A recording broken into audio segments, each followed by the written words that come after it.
How come you hate your wife so much? Why do you hate your wife so much? I,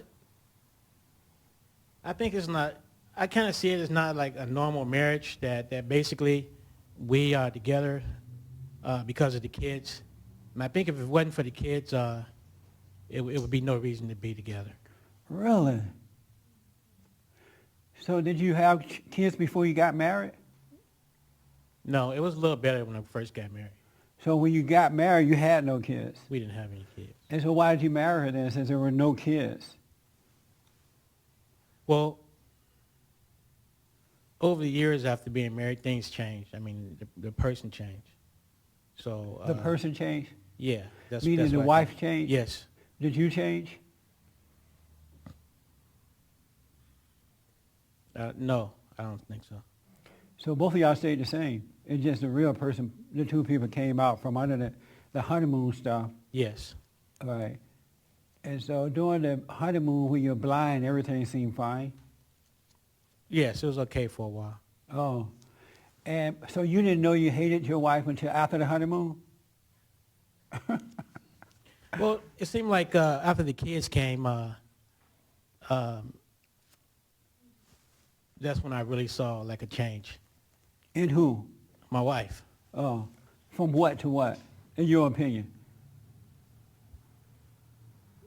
She's kind of like a recluse. A what? A recluse. What's a recluse? She's like into her own world, into her own.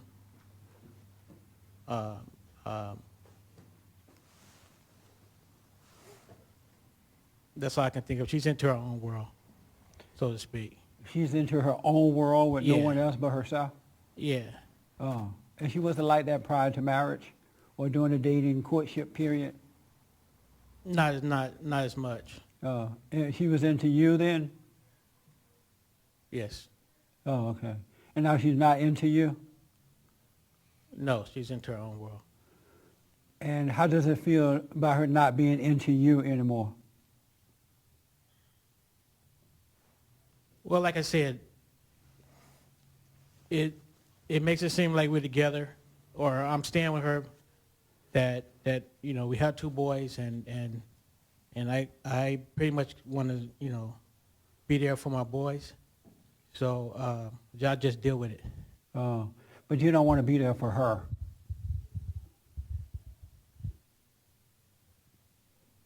Well, I'm there for her. But you don't want to be? Well, we got two kids, so I have to be.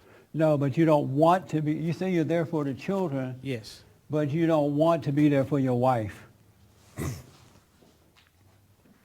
Well, I'm there. I'm stuck. So I have two I'm there, I'm boys. stuck. Yeah. So I don't have a choice. So whether I want to be or I don't want to be, I'm there because You're stuck. I'm stuck. Yes. But you don't want to be there for her because if it were not for the kids, you'd be gone. Yeah, it wouldn't be no reason to be there. Wow. That's deep, boy. I'm Well, telling you. I mean, she's into her own world, and I have my own responsibilities to take care of, but I have the two boys, so that's my situation right now. What an unhappy situation, huh? Let me ask, you said that the marriage is not normal. What? I don't know any normal marriages. I don't think they exist. Who are you comparing your marriage to? Well, I'm not comparing it Huh? to anyone, but I just know that it's not normal. What's a normal marriage? Well, you sleep in the same room, you sleep in the same bed. That's one point right there.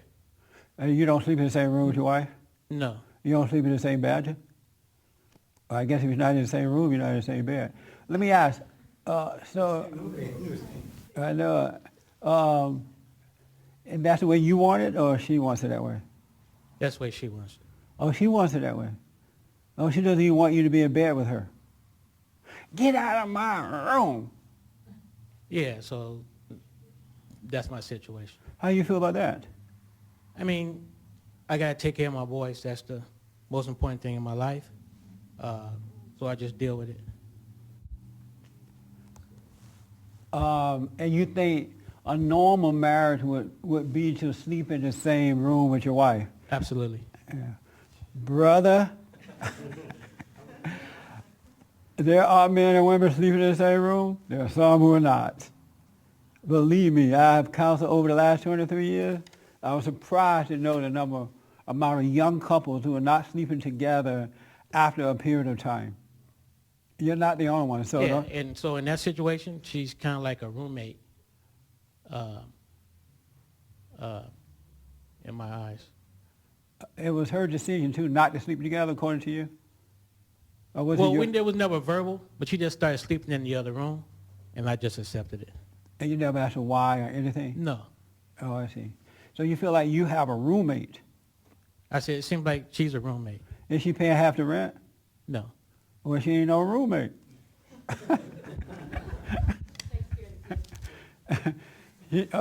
Roger said she take care of the kids for free. That's how she pays her rent?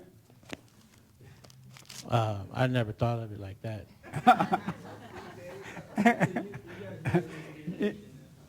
We don't have a lot of communication. I mean, mainly when we communicate sometimes, it's off and on. It's not like constantly communication. I mean, something might happen on the job, and she'll talk about that. Something happened with the boys, we'll talk about that. And that's about it? You guys want to talk about Hold on a minute. He's not on mic. Hold on. Yes, go ahead. you want to talk about your relationship at all? That's my question too. Do you talk about your relationship? Like, come on, honey, let's talk and see what's up with this. Do you, as the man of the family, do you try to deal with that with her? No. And why not?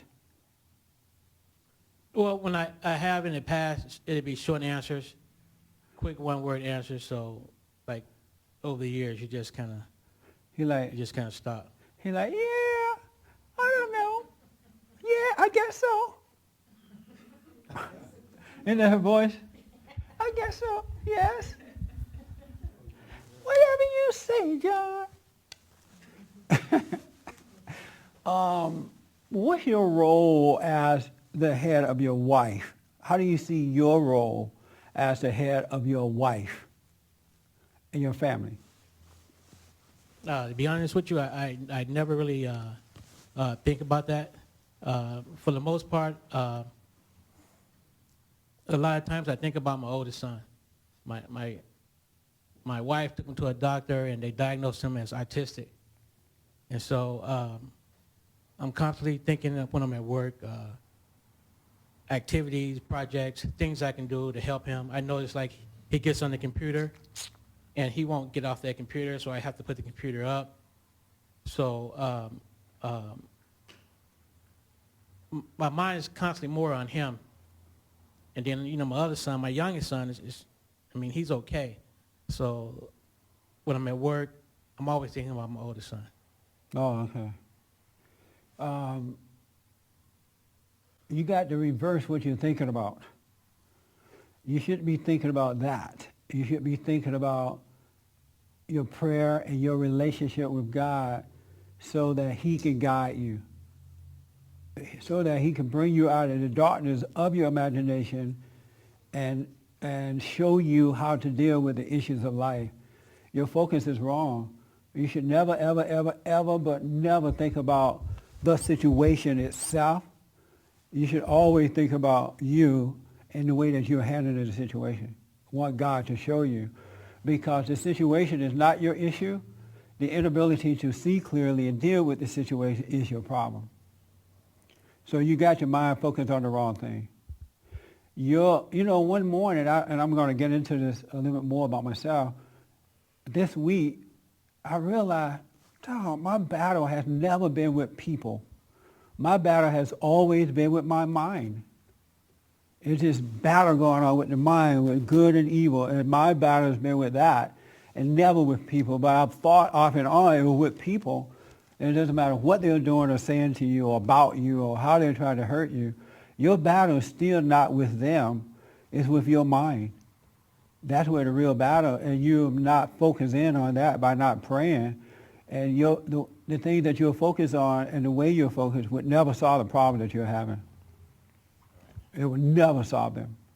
Because as a husband of your wife, you're the Christ over your family, and you're not leading your family in the right way to go by being that perfect example. So you're no good to your family. You're blaming your wife. You're looking at all her flaws, and they're probably there. I'll take your word for that. But your wife is not your issue either. Your mind is your issue. And your wife needs her Christ to be a perfect love so she can see her way out. You're in the way between she and Christ, so she can't see her way out. She's not getting love from you. She's getting hate. And so it's not her, it's you. She got her own issues. But if you're messed up, your whole family's going to be messed up. And God can even work through you to show you how to help your son too. You can't do that of yourself. All right. Your focus is wrong, John. And that's why you're no good to your family, because you're blaming your wife. She got her own world. And it may be, but she needs help out of that world. She needs to see how to come out of it. But if you're not seeing how to come out of your world, you're not going to be able to help your wife come out of her world. It makes sense. And that's where the focus should be. That's what renewing of the mind is all about. It's about your mind being renewed, not your wife, and not comparing your marriage to anybody else or anything else. You deal with what's in front of you accordingly. Your wife is not your problem. You're your own problem. Your mind, you're lost in darkness. You have a good wife. Your wife is, I know your wife. Your wife is a nice wife. She has her issue, but she's a good woman. She wants to be married. She wants a family. She wants you. But she also wants to overcome her traumas as well. She's been through a lot. You met her family. Yeah, that's true. And all you want to do is just dump her. You have no compassion for her at all. And you can't go around your wife and think that you're going to love your children but hate your wife. If you don't love your wife, you don't love your kids either. If we don't love our enemies, we love nobody. Now you're looking silly. Well, I'm just thinking, because I was going to say is, yeah, I know I am. But I was just thinking that I kind of don't deal with her, but I guess that's the same thing as... Yeah, it's the same thing. Yeah. Would you want God not to deal with you? No. And you're as bad as your wife. Jesus and God get up every Sunday morning, they look at you, get ready for church, or going to work, don't know that. Look how bad John is. Lord. And then God say to Jesus, God said, Pastor Latte, this is a, we're going to need some extra strength coffee on this one. But he never, ever, ever gives up on you. Never. And you're no better than your wife. We all have sinned and come short. But yet God doesn't give up on you the same way you shouldn't give up on your wife.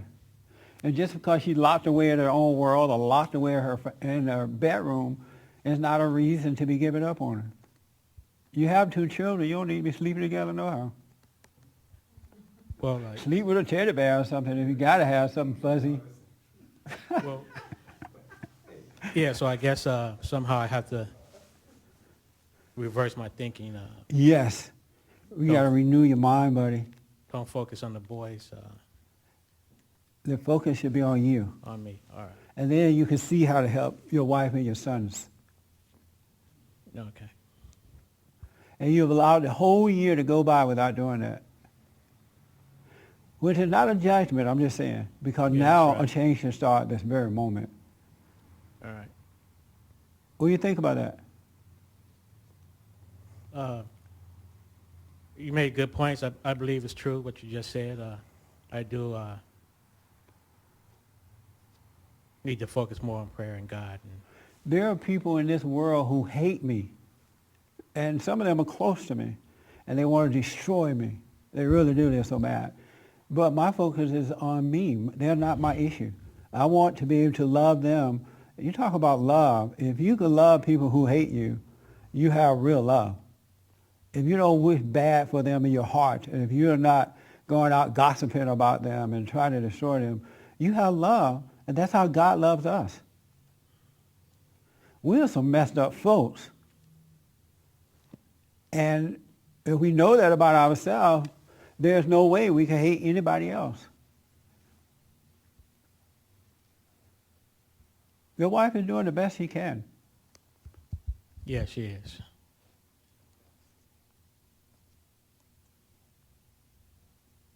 What? I don't have anything else Does to that say. make sense, though? But it makes Do absolutely you really see sense. that? Yeah, I see it. Yeah. There is never, ever, ever, ever a time for hate. There's nothing that should happen to you on this earth by anybody that will cause you to be angry at them. There's never a time for that. Because those people who are trying to hurt you, those people who have their own problems, your wife, and it has nothing to do with you. She has her own issues. Even if they're taking it out on you and trying to make you miserable, it's still not about you. It's about them. So have compassion for them. And that kind of love only enhances your life. There's never a reason to be angry. Okay. That make sense? Yes. Yes, Wayne. Let Wayne hold the mic there, yeah. I just think the biggest question here is, Hold it up to your mouth, do Wayne. you love your wife? Do you like her? Do you love her? Do you want to be with her? Well, She's he's answered all those and no to every one. she's okay. See, that means It's all no. He said if it wasn't for the kids, he'd be I know, gone. That's the problem, Jesse. You can't solve that. You can't solve that if he doesn't love her. That means he doesn't want to be with her, and so the kids can't be an excuse for that relationship. But I disagree with you on something about that, but Rhonda wanted to first. I'll let your wife say what she's disagreeing with. That's fine. But I'm just What are you saying- saying? What are you shaking your head to, Rhonda? It's, love is all-encompassing. It doesn't really matter. Excuse me, it doesn't really matter how he feels about it. You know, you love someone in spite of everything they're going through. That's And right. that's how you show love. Yeah, you love her by not hating her. That's what love. All this emotional stuff is not love. That stuff is here today, and after the honeymoon, it's gone. Because that's not love. You love your wife by not hating her. You love your family members or your enemies by not hating them. Now, that's the solid foundation love. A lot of folks will say, I love you. There are people who are living together and fighting every day, and they say, I love you. I'm fighting with you, but I love you. So, you're right about that, Rhonda. In the end, the relationship that they're having and what's going through him and what's going through her is not beneficial for the kids in the end, It sure isn't. because they see this relationship, and they may either A, think that it's normal, or B, not want to ever be in a relationship or get married because of it. That's So gonna you have to happen think for about sure, the yeah. kids too. Very interesting. Yes, Rhonda. This is the end of the year wind down. Yes. Taken from someone who's been married over 30 years, it still goes back to the love that Jesse talks about, that kind of love can overcome everything. There's a lot of times in a marriage that you don't like each other. And even if you sleep in the bed together, you still don't like each other. Right. So you can still overcome a lot of things, and it has to be about you always looking at yourself first and figuring out what you're doing wrong and improving yourself first, and then you can allow for that person to make their mistakes. Yes. Amen, Wayne? That's true. And just imagine that, John, if your wife looked at you and she saw pure love for her, and here she is tripping out. You know, she's in her own world, as you said, sleeping by herself, as you said. But in spite of all that, when you spoke with her, when you get home in the evening or leave in the morning, she sees nothing but love in you. You're undisturbed by her actions. That would change her. I mean, in about 50 years, she would come around, man. But you'll be better for it. And your kids would be better for it. And she'll be better for it. Can you imagine? Or if she was like that toward you, because God loves her too, and if she gave up her trauma and you were acting bitter toward her, and she got up in the morning and made you breakfast, or I think she worked now, but if she didn't work, but whenever she came in contact with you, you just saw love in your wife, and here you are tripping. In 40 years, you'll come around. Men tend to come around before women. But just imagine that, just as God do with us. God see us tripping. He sees how messed up we are. That's why he said, y'all need to renew your hearts. I need to renew your mind, right? Because every time we see him, he's nothing but love for us. He's never mad. He's never acting out. He doesn't act according to the way we act. If we want to sleep by ourselves, fine. He'll let us. But he's not going to be mad about it. He'll go into the other room and sleep like a baby because he has nothing but love. And it's not based on how we feel about him, it's how he feels about us. So if your wife treated you that way or you treated her that way, it couldn't help but change. You could become as one. And I know what you mean about being touched and all that kind of stuff, but that's really not love. That's a physical thing that it leads to destruction after a while, because if that ego is not being touched and cuddled and felt and told in love, it'll start to get mad and go off on you.